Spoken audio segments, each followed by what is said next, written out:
welcome to the Uninformed College Football Rants podcast. We are back this week, which happens to be championship week with some big games, and we have a guest. Why don't you introduce him? Miami superfan Alan Strauss. Yeah. Let us begin with my personal top 10. Number 1, it's biased. Number 1, Michigan. They took care of business last week. Number 2, Georgia. Number 3, TCU, because, they're pretty good. They're undefeated. Number 4, this kind of shifted because of what happened last night. Number 4, Ohio State. Number 5, Alabama. Number 6, Tennessee. Number 7, USC. Number 8, Kansas State. Number 9, Florida State.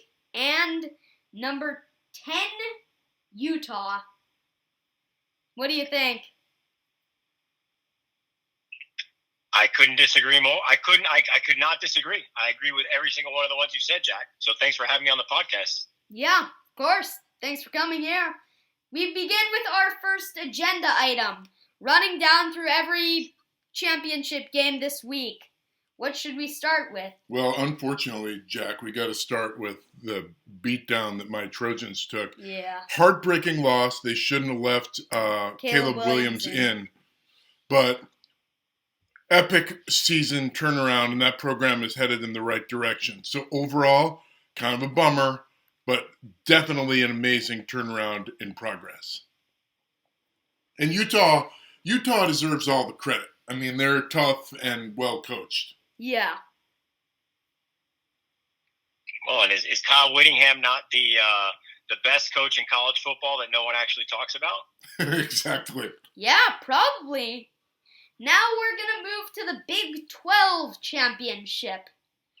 We were at the Texas-Baylor game last week, and they won, but Kansas State is going to the Big 12 championship instead of Texas. And TCU's just played an amazing season this year, and I think they're going to come out with a win today because, Kansas State's also a good team. They have a really good quarterback, but I don't think that they can win. TCU's, they control their own destiny at this point.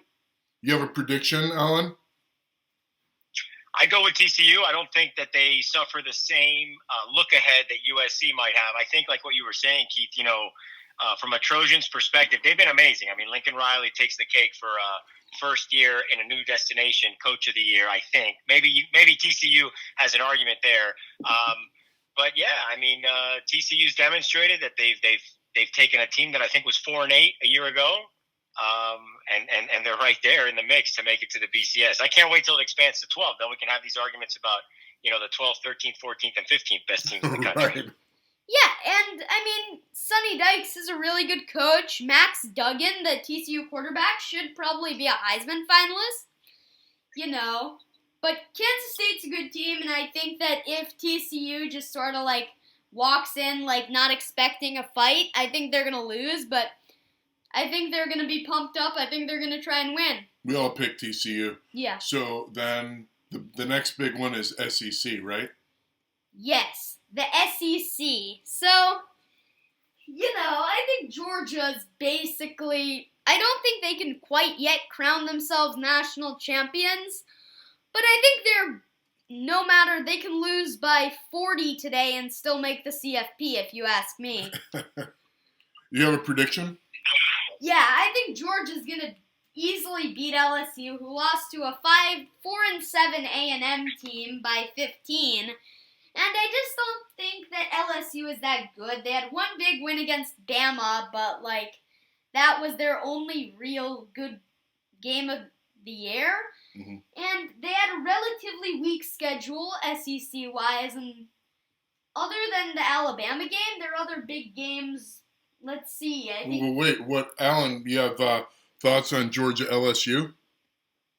I mean, I think I agree with you guys. Georgia is the strongest team in the country. There's been a changing of the tide, if you will. Right. They're like the new Alabama, right? They, without question. And as much as it pains me to say it, because I'm not a huge Kirby Smart fan, but I respect everything that he's done. And clearly he's taken the blueprint from Alabama. which we are all hoping is the case that's going to happen for Mario Cristobal, considering I'm here local and, as you said, super fan, Miami Hurricane fan. We're gonna get to a deep dive on the U and Mario momentarily. Speaking of Mario Cristobal, what about the ACC I think Clemson's was one of the most overrated teams coming into this year.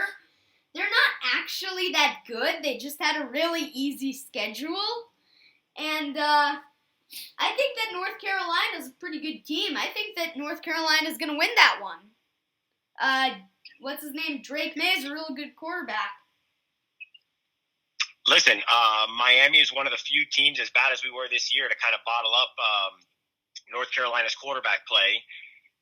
Clemson's got a few more athletes, though, and if you're looking at this game, Clemson's just had so much dominant success in the ACC over the last decade. They definitely had every opportunity to potentially be on the outside looking, very closely to getting in the CFP, and then they lose last week. So I wouldn't be shocked if Clemson is still dealing with the hangover and loses to North Carolina. Mac Brown's, as old as they get, that are still allowed to coach college football. So he's seen it all. Yeah. but I would lean toward Clemson for them coming back out of a heartbreaking loss for themselves to end the regular season a week ago. Yeah, and then DJ Uiagalelei is actually not that good of a quarterback. Totally overrated. That kid is better. Yes, Klubnik, right? Who's the backup? Yeah. Who's the really promising freshman? Yeah. Okay, and here's the big one, because Jack Flanagan is a Michigan super fan. Psycho fan. The Big Ten. It's Michigan and Purdue. So my take on it is, sure, Purdue's had some success. Their new coach is 3-0 against top 5 teams. But are they? Actually, I think it's top 3 teams. But are they really that good? Let's think about it. Okay, in 2018 they shocked Ohio State by 29, but that was kind of a once-in-a-lifetime thing. Then they beat Iowa last year, who was at that point in the year number 2 in the country, but they ended the season like 24 or 25 or maybe even unranked.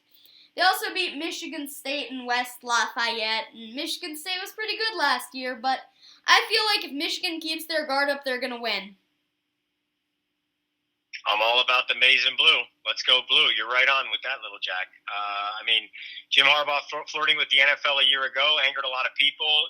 I think that's probably the reason Josh Gaddis left Michigan. That's turned out to be a huge positive for the blue, an awful negative for the Miami Hurricanes. I wouldn't get in the way of Michigan. Maybe this year they do have an opportunity as probably the second-ranked team going into the CFP to actually play in the title game. See, I agree. I feel like we don't have enough time, and it's premature to do playoff predictions, but I'm super interested in Alan's insights on the status and direction of the Miami rebuild and other rebuilds. How's Mario doing? What are the expectations? Doesn't he get a little bit of lead time because he's starting from a difficult position? Well, Keith, let's start first with the definition of fanatic, right? There's no such thing, unfortunately, any longer in college football.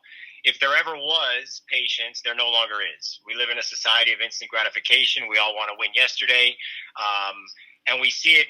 And then we see examples: TCU, USC, LSU, where new coaches come in and they have immediate success. I think what we did not realize as a fan base.